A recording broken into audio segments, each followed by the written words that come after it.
calendar, kung mapadala yon in theoretically, like the end of January, pasok pa yun sa session ninyo, but there is a campaign break by the first week of February. So what happens in that situation? Trabaho ng Senado, dinggin yun kung i-file sa amin. Pero ulitin ko, desisyon ng impeachment court, mayuriyang boto, hindi 2/3, hindi 3/4, kung ano ang gagawin kaugnay ng schedule ng hearing. Gaano kadalas ba ito? Ilang araw ba ito? Ilang oras? Habang break o habang may session kami? Pangalawang dapat tingnan at pag-aralan at suriin din, kapag ka ito ay inabutan sa anumang stage, hindi pa nare-refer sa amin o na-refer na sa amin, ng pagpasok ng 20th Congress, tanong ang ibibitawan ko, katulad ba ito ng ibang bill na kailangan magsimula uli? Back to square one. O magsusurvive ba ito ng 19th Congress at tatawid sa 20th Congress? Isa yon. Kung mangyayari yan, kung mapapile nga sa amin, isa yun sa mga dapat na naming tingnan. Suriin at pag-aralan. At di ako may magko-question sa korte niyan dahil unique at makabagong proseso ito. Sir, actually, that is my next question kasi there is nothing in the Constitution or there is nothing in your rules that contemplates such a scenario, yung parang crossover between Congresses. Wala, pero logically, kung yan ang nangyayari sa bill, bagaman hindi ito bill, panibago na ang komposisyon ng Senado. Panibago na rin ang komposisyon ng Kamara. May mga nagsasabi nga, minsan, nanalo naman yung mga re-electionista. So lahat ng nasa dating Kongreso, sila pa rin. Yung nasa bagong Kongreso, pero sinimulan pa rin yung proseso ng pag-file at pag-approve ng bill. Minsan, isa o dalawa lang ang pagbabago ng komposisyon ng Senado man o ng Kamara. Pero sinimulan pa rin sa simula dahil nag-iisang pagbabago yon, sapat na raw yon para simulan muli ang proseso. Ulitin ko, ayokong pangunahan, pero isa yun sa mga dapat tingnan, suriin at pag-aralan ng mga dalubhasa sa batas. Another question. Kasi there's also nothing in the Constitution or in the rules prescribing a timeline for the impeachment court to dispose of an impeachment case. Para wala nakalang ganun na. Sa House meron, pero sa inyo wala. Nakalagay. Day to day. Sa araw-araw hanggang matapos. Actually, yung nakalagay sa rules namin. Ito'y dapat dinggin hanggang matapos sa araw-araw. Kaya kung maalala mo nung nagdaan, araw-araw talaga yung hearing. Lunes hanggang Huwebes pa nga yata. Kasi yun ang nakalagay sa rules. Pero yung rules nga, mababago yun ayon sa gusto ng mayoriya. Sa ngayon, ang rules namin yung nakalagay. Araw-araw nadidinggin hanggang matapos. Pero syempre, yung definition ng araw-araw nung nagdang impeachment court, hindi naman Lunes hanggang Linggo. Hindi naman talaga araw-araw. Pero sir, sa rules nyo lang yan, hindi sa Constitution. Sa rules namin. Kaya pwedeng baguhin ng impeachment court yan kung sakasakal. Okay, but paano naman yung mga kasama ninyo who have to campaign? Will that affect their disposition Well, towards... pagbobotohan, alam mo, mas madali pa nga siguro. Kung mangyayari yan, this is purely hypothetical. Kung mangyayari yan, pagbobotohan yan ng mayoriya ng Senado at sa parte ng mga re-electionista, hindi ko alam kung paano nila titingnan to. Mas madali bang pangampanya to? Hindi nila kailangan mag-ikot dahil tiyak ko, televised, nagsusubaybay ito. O mas gusto ba nilang lumabas? Hindi ko alam talaga. Ayokong gamitin basehan yan o ayokong gamitin opinion yan kung ano mangyayari pagpapasya ng Senado. So, hindi ko trabahong pangunahan ang magiging desisyon ng mayoriya. So sir, libreng exposure pero depende sa kanilang magiging performance sa impeachment trial. Again, depende. Sa magiging pasya ng mayoriya, ito ang incumbent na re-electionista sa ngayon. Pero sir, ano yung general sentiments ng mga senators? Kasi ilan yung mga nakausap namin hanggat maaari, ayaw din nila na magkaroon ng impeachment. Well, ang political na prosesong alam ko sa Pilipinas ay dalawa lamang. Election at impeachment. Pag sinabi mong political process, may kanya-kanyang opinion tayo, nagkukumbinsiyan tayo, magkakaiba tayo ng pananaw, at di ako pagmumulan ito ng pagkakahati-hati natin. Sino ba naman ang may gusto na maghati-hati tayo at magkaroon tayo ng mainit na debate at hindi pagkakaunawaan tulad ng isang halalan. Wala naman din siguro may gusto yun. May gusto nun. Pero legal na proseso yan, alternatibong paraan yan para mapanagot ang ating mga opisyal na nasa saligang batas. At wala kaming kontrol kung yan ay mangyayari nga o hindi. Basta gagampanan ng Senado ang trabaho iaatas sa amin. Sir, dun sa inyong i-adapt na rules, it's either i-adapt nyo yung existing o kaya magkaroon kayo ng amendments. Isa dun sa pag-uusapan nyo, kailangan nyo magsuot ng robe o talagang yun under the Constitution? Wala sa konstitusyon yung pagsusuot ng robe, pero dahil nasimula na yun, malamang yun na rin yun. At siguro isa na yun sa pinakamaliit na issue na kailangan naming pagdaanan at malampasan. Kung magsusuot at kung anong kulay yun. Maliit na bagay na lang siguro yun. Kasi may concern Senator Nancy dun sa kulay, sir, ng robe. Anyway, Ann?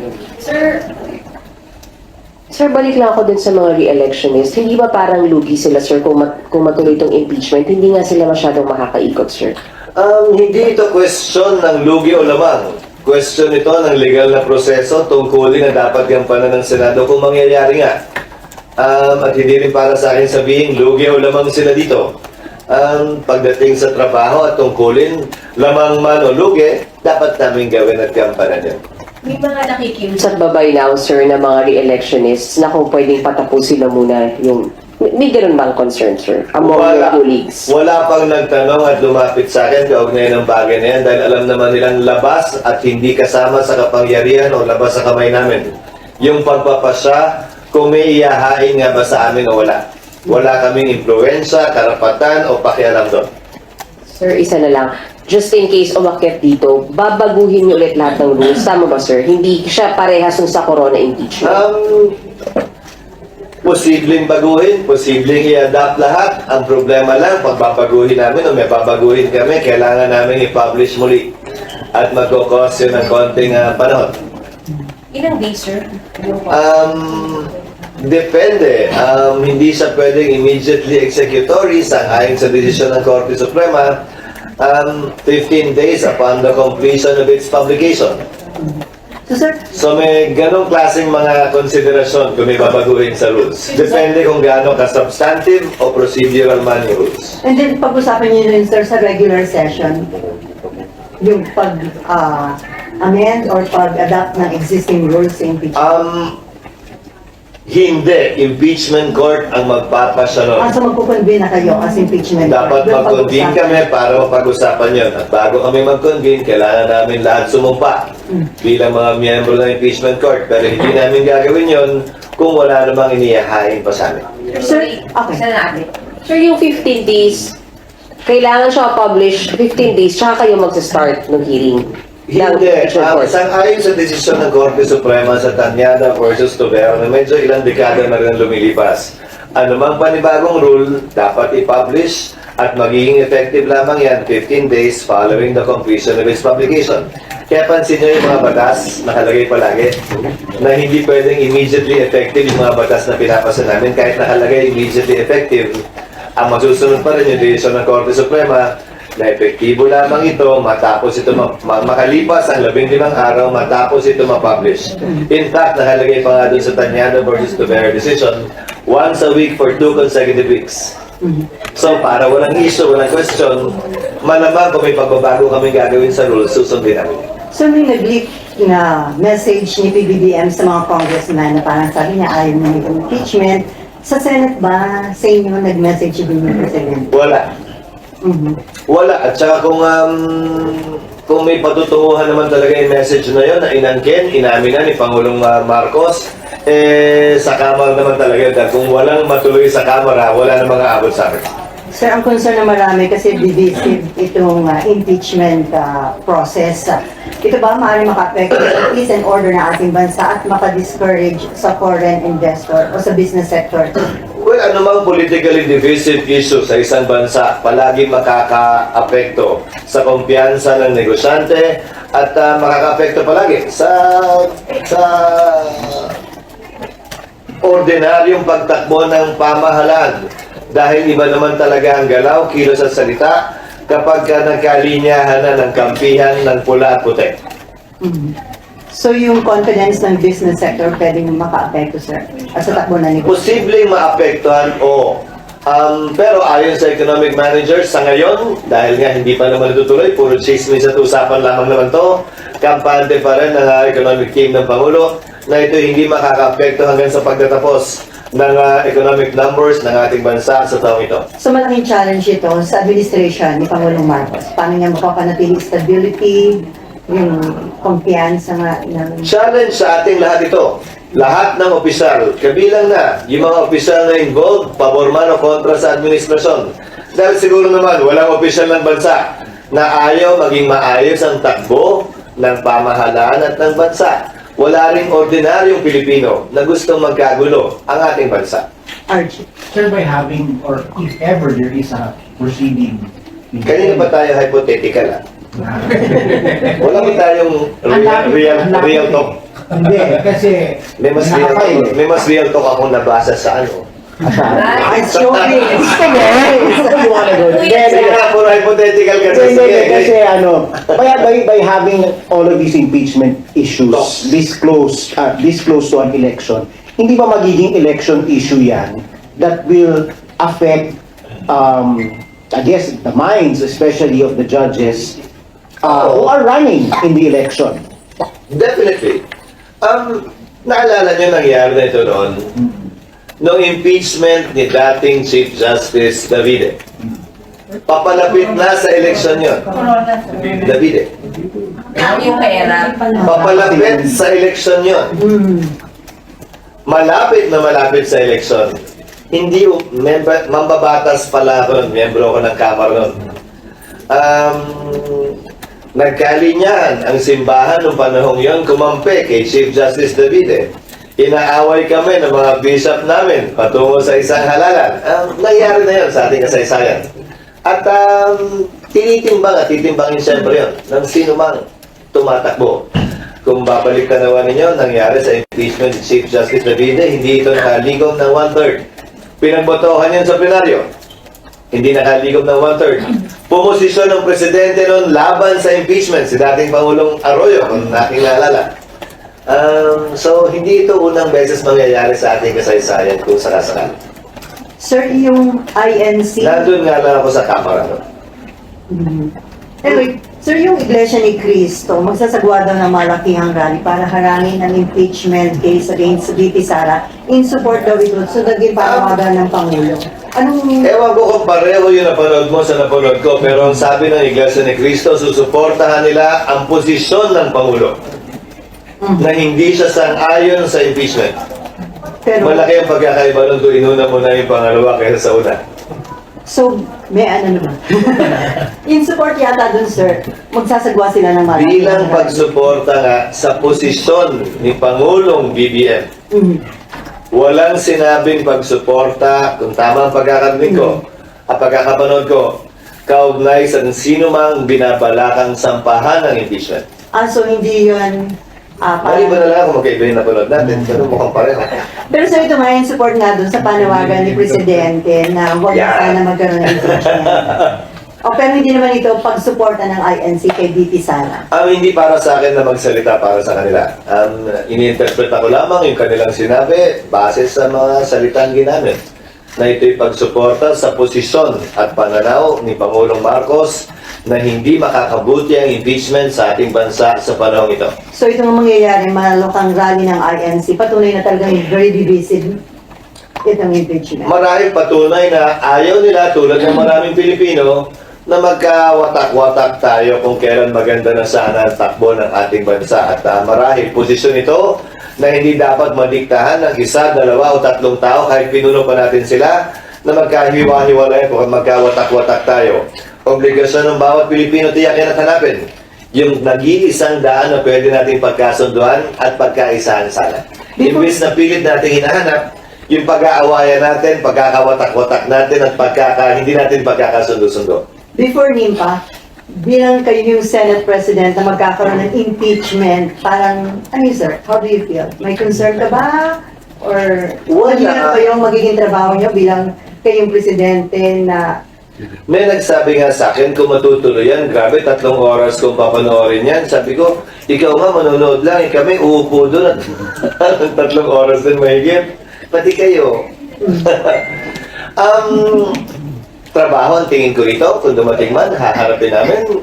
Hindi mahalaga kung gusto namin ito o hindi, kung conveniente ito sa amin o hindi. Ang importante ay trabaho ito na inatas sa amin ng saligang batas. At kung mangyayari man, gagampanan namin ito. Kung ano man ang reklamo o pag-reklamo sa likod o bulong-bulong sa likod, kung gaano kahirap ang trabaho, bahagi na ng pagiging tao siguro yan. Pero patuloy namin gagampanan ito. Gusto man namin o kaya namin. Pero yung mga non-lawyer senators, sir, dapat ba meron silang mga legal advisor para maging tama yung kanilang judgment? Well, nakita na natin dati yan. Hindi naman lahat ng umupo bilang impeachment judges ay abogado. Pero nagpakadalubhasa din sila, nagsanay at nag-aral. Maski naman ako, matagal na akong hindi nagpa-practice. Kung mangyayari man yan, kailangan ko rin mag-review at magbasa ng rules on evidence. Okay, name pa and then back to RG. Meron na kayong panawagan sa mga colleagues na manihimik dun sa impeachment complaint sa merits. Pero would you also advise them na maghanda na rin sa possibility, mag-aral na rin ngayon pa lang? Hindi. Dahil ayokong i-assume yung mga mangyayari at ayokong pangunahan. One way or the other. Dahil pag sinabi ko maghanda na, magsimula na kayo, ready, get set, pero wala pang go, baka isipin na may pumapabor o kumikiling sa paghahay ng pagsampa. Malalaki na lahat ng mga senador. Matatanda na kami lahat. Alam na namin yung mga dapat at di namin dapat gawin. Kung sa tingin nila malaki ang posibilidad na kailangan na magsimula mag-aral, nasa sa kanila yon. Kung mabilis naman sila mag-aral, mabilis matuto, hindi pa siguro muna kailangan. Hanggang nandiyan na. Pero sir, based dun sa, hindi ko na kung tama doon i-base, pero based dun sa naging boto o decision ng House sa budget ng OVP, can you surmise from there na malamang-lamang na lumusot yung impeachment complaint? Ayoko pangunahan ang desisyon ng Kamara. At hindi ito pwedeng ibase sa naging desisyon sa budget ng OVP. Dahil political nga na proseso ito, nagsalita ang presidente at political head ng karamihan ng mga partido sa Kamara. So, kailangan din nilang timbangin yun. Hindi pwedeng gamitin basehan, hindi na unang botohan. Lalo na't nagsalita ng Pangulo kaugnay sa bagay nito.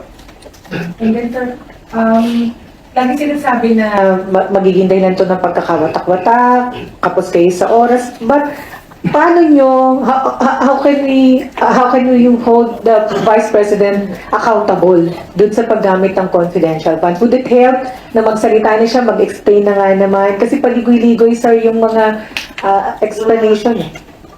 Pamanhin, pero hindi ko komentaryo yan dahil bahagi daw yan. Hindi ko pa nababasa. Nung ilan sa mga alegasyon laban sa kanya na inihain sa Kamara. Papangunahan ko na yung pagsunod sa panawagan ko sa aking mga kasamahan na huwag magkomentaryo, pabor o kontra o magbigay ng opinion kaugnay sa bagay niyo. Pero so dahil ito'y political process, pwede talaga itong madaliin yung proseso? Walang kinalaman ng pagmamadali sa political process. Gagawin namin ang tama at sa takdang panahon at sa tamang proseso ang bagay na ito kung mangyayari man dahil obligado kaming magbigay ng due process sa sino mang nililitis. RG and then Mag. And microphone. Sir, when the intramurals, political intramurals began, nag-call ka for the easing or the escalation of tensions. Sa tingin mo ba napakinggan yung call mo na yun? Do you feel that nag-ease ang tensions in the last few days? Nag-ease man, marahil hindi naman dahil sa panawagan ko, dahil hindi naman involved o hindi naman mga aktor, ang mga miyembro ng Senado o ako doon. Pero sa pananaw ko, at hindi dahil sa sinabi ko yun, sa pananaw ko naman ay oo, dahil kung titingnan mo yung mga nangyari dun sa mga sumunod na araw, medyo huminahon na rin ang ikalawang Pangulo, pinalaya yung mga dinitina. May naghain man ng impeachment, ito'y sumunod sa proseso at nagsalita ang Pangulo na hindi ito ang mahalagang dapat binibigyan natin ng pansin at tinututukan kung kaya't yung kanyang posisyon na hindi makakaganda sa ating bansa ang proseso nito kung mangyayari sa panahon ito. Okay, Mav. Pero hindi ko sinasabing dahil sa akin yun nangyayari na lang siguro. Sir, gaano po kayo kakumpiyansa na should it reach the Senate, it will be an evidence-based process and not a political party thing? As the presiding officer, I will make sure that the presentation of evidence will be allowed and given free, will flow freely. Kaya lang yung desisyon, hindi naman nangangahulugan ng evidence o hindi evidence-based yun. Political na desisyon ito. Pero yung proseso, bilang presiding officer, ay magagarantiyahan yun. Mataas ang kumpiyansa ko doon. Na gagawin namin lahat ng pamamaraan para tiyakin na anumang ebidensya ay makakalabas nang hindi niyuyurakan ang karapatan ng akusado o ninuman. Okay, before Daniel, sir, ano yung gagawin niyo para wag maulit yung nangyari, nagkaroon ng pag-walkout yung prosecution panel? During era time niyo, ano yung gagawin niyo to make sure na hindi nangyayari? Walang verdict, di ba? Walang nangyari. Botohan ang nangyari doon. Bumoto ang impeachment court, hindi sumang-ayon yung mga prosecution. Kaya nangyari yun.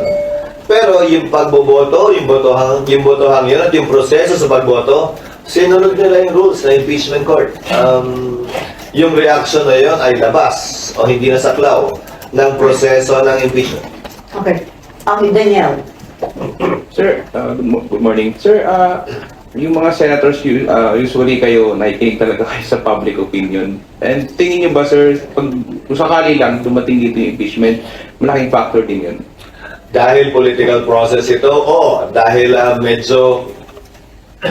medyo batikan na ako, ika nga, pagdating sa impeachment processes, unang term ko pa lang sa Kamara. Alam niyo, bago mag-1998, bago ako pumasok sa Kongreso, noong 1998, hindi dahil dala ko yun, hindi naman nagagamit itong provision na to ng saligang batas, kung maalala niyo This is what they would call a dead letter law noon. Nagsimulan gamitin ang impeachment 1998 muli, matapos ang 1987 Constitution. Bago nun, di naman ginagamit yan May inihain laban kay dating COMELEC Commissioner Luz Tangcangco, kung naalala nyo. Sinimulan ng isa pang impeachment laban sa dating Ombudsman, tapos kay Chief Justice Davide, tapos kay Pangulong Estrada. Kay Pangulong Estrada, tapos kay Chief Justice Davide, biglang nagamit na palagi yun. Sa karanasan ko, siyempre palaging apektado ang mga mambabatas sa Kamara man o sa Senado ng opinion ng ating mga kababayan na kailangan nilang timbangin din naman siyempre sa katotohanan at ebidensya na ipepresenta na sabay-sabay natin mapapanood. Hindi lang naman sila Pati kayo mapapanood dahil public hearing ito. At yung public opinion mababase sa ebidensya ng lalabas. So hindi dahil gusto ko to bago nagsimula, ayaw ko to bago nagsimula, yun na yung dulo din nun. Nakita natin nagbabago yan. At pwedeng magbago depende sa presentasyon ng ebidensya at kung gaano nga makalakas ang ebidensya, pabor o kontra sa isang akusado. Okay, before Ninfa and Raymond, sir, since it is a political process, are you assurance? Pupunta ba tayo dun sa realistic naman? Wala. Political tayo talaga. Sir, political process, ano yung assurance na magiging independent lahat ang mga senador bilang impeachment judge? Nakalagay sa rules namin. Walang outside forces na makaka-influensya. Nakalagay sa rules namin na bagaman ito'y prosesong politikal, hinihiling sa mga miyembro ng Senado ang tinatawag na political neutrality. At dinefine ang political neutrality na hindi ito dapat maapektuhan ng iyong partido, paniniwala o pinanggalingang grupo bago nagsimula ang proseso. Maliwanag sa rules namin yun. At magsisilbing giya dapat yan sa aming lahat. So, during the impeachment trial, dapat ba yung mga impeachment judge walang kumakausap sa kanila from side of... Kanya-kanya na yun Kanya-kanya na yun. Pero ang magiging payo ko siguro, kung may kakausapin man sila, siguraduhin nilang kakausapin na nila lahat. Pag kinausap nila si Juan, dapat kausapin na rin nila si Pedro. Kung wala silang kakausapin, hindi wala silang kausapin. Nasa sa kanila yun. para hindi sila mabahiro na mabigyan ng kulay. Pero kung magsisimula silang kumausap ng isang panig, dapat bigyan din nila ng pantay na pagkakataon yung kabilang panig na makausap din sila. Kahit sa mga kaso, Amerika man, sa Europa o sa ating bansa, hindi naman bawal kausapin ang huwes. Lalo na kung nagkataon lang na nagkita kayo. Basta bukas ka rin, makipag-usap kung nagkataon nagkita din kayo, saan naman panig. Anyway, Nympha and then Raymond and then Camille. Sir, ito realistic. Realistic. Ay, ano ko doon? Hindi ko lang alam doon. So, yun sa OVP budget, balik ko lang. Kasi isa yun sa contentious issues, di ba, sa 2025 budget. Pwede bang i-gauge doon sa magiging decision ng Congress yung posibleng kahinatnan ng pagpapa-impeach kay Vice President? Kasi Senate and House ang magde-decide doon eh. Hindi. Hindi naman pinagbobotohan yun at walang 2/3 doon. Walang 1/3 doon. Consensus ito para makapagpasa ng batas. Hanggat maaari, di ba, anumang desisyon ng Kongreso o ng Senado o ng Baikaman ay consensus ito. Hindi mo man nakuha lahat ng gusto mo, parte lamang, hanggat maaari consensus na lamang imbis na botohan. Huling option palagi ang botohan. Pero, sir, bakit mag-gauge pa rin doon who's and how many for the Vice President? Opinion at interpretasyon nyo na yan. Hindi ko titingnan ng gano'n yun. And then, sir, kailan kayo mag-uumpisang maghanda? Kailan yung dapat na mag-uumpisang maghanda ang Senate sa impeachment trial? Pag naihain na sa amin. Dahil pag naihain na sa amin, may proseso pa naman kami kailangan pagdaanan. Mga 2 hanggang 3 linggo yung prosesong yon. So may sapat na panahon. So until then, wala kayong movement, wala kayong meeting at all? Wala. Wala akong balak gawin yon bilang paghahanda dahil baka sabihin presumptuous kami, pinangungunahan namin, o may alam kami hindi nyo alam. Parang judge lang naman yan eh. Hindi naman niya pwedeng i-assume na may kasong may sasampa sa kanyang korte. Gagalaw at action lamang siya pag meron na. In fact, when we started our respective terms in 2022, hindi naman, bagaman bahagi ng trabaho namin, hindi naman kami sumumpa bilang impeachment court judges eh, kasi wala namang kaso. Gagawin lamang namin yun kapag may kaso na. At yun ang hudyat ng pagsisimula ng proseso. Pag na-file dito, ang unang-unang kailangan namin gawin ay sumumpa bilang judges ng impeachment court. At mula doon, magko-convene at pagpapasahan namin yung ilan sa mga isyong natalakay natin kanina. Pero until 5, dun pa rin ninyo mag-gauge kung may panahon kayo o wala, o... Isa rin yun sa pagpapasahan namin, gaano kadalas ba to, kakayanin ba, paano ba yung schedule. Yung 3 weeks na binabanggit ko, sang-ayon yan sa mga prosesong kailangan namin gawin. Halimbawa, may bago kasing provision sa Rules of Court ngayon na kailangan bago makapagpatawag ng testigo, kailangan magbigay muna ng judicial affidavit. Para lang na magkabilang panig, mas mabilis, walang sorpresa. So wala yun sa impeachment rules namin, bagaman nakalagay doon na yung Rules of Court ay suppletorily applicable. So kung susundan namin yung prosesong yun, kailangan mo mag-issue ng summons. May 10-15 araw para sumagot. Pag sagot, pwede mag-issue ng reply. Tapos magsusumite ng mga ebidensya at mga testigo. Yung buong proseso yun, humigit kumulang 1 hanggang 1.5 buwan yun mula nang inisyo ang summons. So may sapat, bago pa magsimula yung actual na trial kung mangyayari yun. So may sapat na panahon na makapag-aral ang mga miyembro ng Senado. Pero wala pumipigil sa sino man na ngayon pa lamang ay magsimula. Pero may mga informal na kayong pag-uusap? Wala. Informal? Wala. None. Okay, si Raymond and then Camille and then back to Ma'am. Yung ano, Microphone. Bagong topic tayo. yung pa rin sir, yung pa rin. Sir, yung tanong lang kasi hindi naman kahit nasabihin natin parang pinangungunahan yung proseso. Pero pag kasi first time na mayroong impeachment against the Vice President, paano yung succession? If ever na mangyaring ma-impeach siya, sino ang pipiliin? Susundin ba yung line of succession? SP sir. Hindi. Hindi susundan yung line of succession. Yung line of succession, papasok lamang yan kapag ka sabay na wala ang 1 at 2, sabay na wala ang 1, 2, 3. Doon lamang papalit ang pangatlo o pang-apat. Nakita na natin nangyari yan. Nung natanggal si dating Pangulong Estrada, pumalit si Vice President Arroyo, na bakante ang Vice President. Ang ginawa niya, so hindi sabay na bakante. Nag-appoint siya mula sa Kongreso. Ang age requirement ng congressman ay 25 years old, ang age requirement ng senador ay 30 years old, ang age requirement ng presidente at vice-presidente ay 40 years old. So limitado ang pwedeng piliin ng Pangulo na magiging ikalawang Pangulo mula sa Kongreso na ang edad dapat 40 pataas. Wala naman yata ang senador na bababa sa 40, sa lahat ng senador ay qualified. Pero may mga kongresistang below 40, hindi sila pwedeng i-nominate dahil hindi sila qualified. Yung ibang qualification ng Pangulo at ikalawang Pangulo, taglay na ng mga mambabatas. Natural-born citizen, registered voter, resident of the Philippines, and able to read and write. So yung edad lamang ang nawawala. So pipili siya at matapos niya pumili, i-confirm ito by majority vote ng Kamara at ng Senado voting separately. Pag nangyari yun, siya na yung papalit bilang ikalawang Pangulo. At nangyari yan kay then Senator na naging Vice President Ernesto Ingon. So lahat ng senador qualified, sir? May Senator bang below 40? Wala naman Wala. tayo.